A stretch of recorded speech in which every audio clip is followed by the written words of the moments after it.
أهلا بيكم في مطبخ السعادة. النهاردة هنتعلم نعمل جيلي الفراولة بقطع الموز بأسهل طريقة وأبسط طريقة، ودي المقادير. أول حاجة عندنا 2 كيس جيلي فراولة ومعلقتين كبار سكر وكوبايتين مية مغلية. هنبتدي نحط الجيلي الفراولة بتاعنا في المية المغلية ونقلبهم كويس جدا مع بعض، وبعد كده هنحط السكر ونقلبهم كويس جدا، والسكر هنا على حسب رغبة كل واحد فينا. وبعد كده هنحطه في بولة بالشكل ده، وممكن قالب جيلي او على حسب المتوفر عندنا، وهنسيبه يبرد تماما. وبعد كده هنقطع قطع من الموز او اي فاكهة نحبها ونحطها عليه، وندخله التلاجة لمدة من 4 ساعات ل5 ساعات، او الفريزر لمدة ساعة.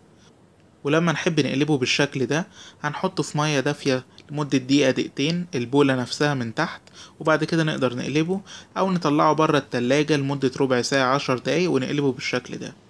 وأتمنى حضراتكم تجربوه، إن شاء الله الوصفة تكون عجبت حضراتكم.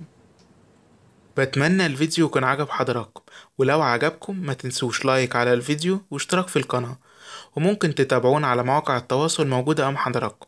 وإلى اللقاء إن شاء الله في فيديوهات جديدة على مطبخ السعادة.